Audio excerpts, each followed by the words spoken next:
جگە لە پارێزگای کەرکووک سەرجەم پارێزگاکانی عێراق بازنەکانی تیادا بەسەر ناوچەکاندا دابەش کران. هەوڵی کوردیش بۆ ئەوەیە دەنگەکانی لە داقوق و دبس نەفەوتێ. بەرپرسی بەشی هەڵبژاردننی مەڵبەندی کەرکووکی کۆمەڵی ئیسلامی دەڵێت کەرکووک بە هۆی ناکۆکیە سیاسیەکانەوە بەردەوام لە کۆتا پارێزگاکاندا و بە زەحمەت یەکلایی دەکرێتەوە.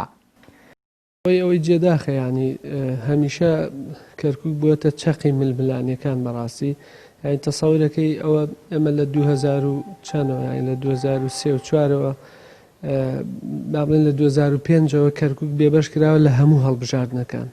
یەکێ لە هۆکارەکانی هەر خۆمان بووینە لە بەرەوەی ڕێک نەکەوتوین لەگەڵ نەتەوەکانی تر لەگەڵ لایەنەکانی تر بۆ ئەوی هەڵبژاردن بکرێ.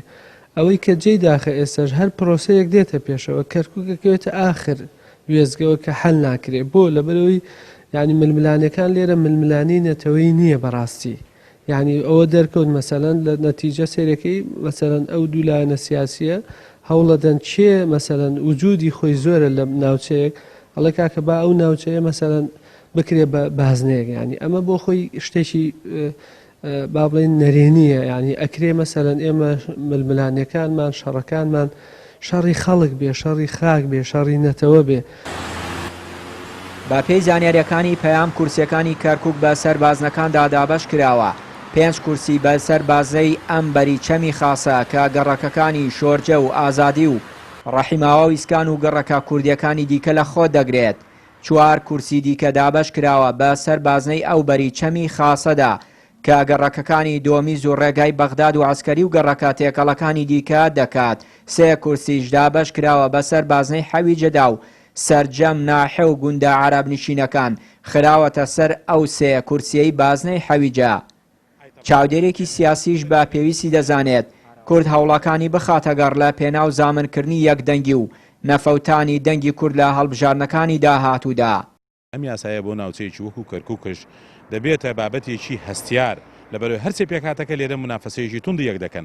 دیارە ئەوەی کە زۆر گرنگە دەبێت کورد وەکو بەرنامە کاری لەسەرکە ئەوەیە ناوچە کوردیەکان زەمانەتی ناوچە کوردیەکان لەوەی لە شوێنێکا کۆ ببنەوە و دەنجی کورد نەفەوتێ پەرتەوازەکردنی دەنجی کوردی و خستنە سەر گواستنەوەی قەزایەک بۆ سەر ناوچەیەک کە کوردی تێبێ لە ناوچەیەکە پێکاتەکەی غیرە کوردی ئەو دەنگانە دەفەوتێ بۆیە من پێم وایە بۆ ئەوەی سەرکەوتوو بێن گرنگ ئەوەیە ئێمە ئەمڕۆ لە چوارچێوەی پاراستنی دەنجی کووردا هەوڵ بدەین بە شێوەیەک بێدابەشکردنەکان دەنجی کورد زەمانکەین پێشەوەی بەرژەوەندی حیزبی زەمانکەین بۆیە دەبێ هەوڵی ئەوە بدەین ناوچەکان دابەشکردنی بە شێوە بێ کورد بتوانێت زۆرترین نوێنەرایەتی کورد بنێرێ بۆ پەرلەمانی عێراق. وا بڕیارە لە 6 حوزەیرانی ساڵی داهاتوو هەڵبژاردننی پێشوەختە لە عێراق بەڕێوە بچێت.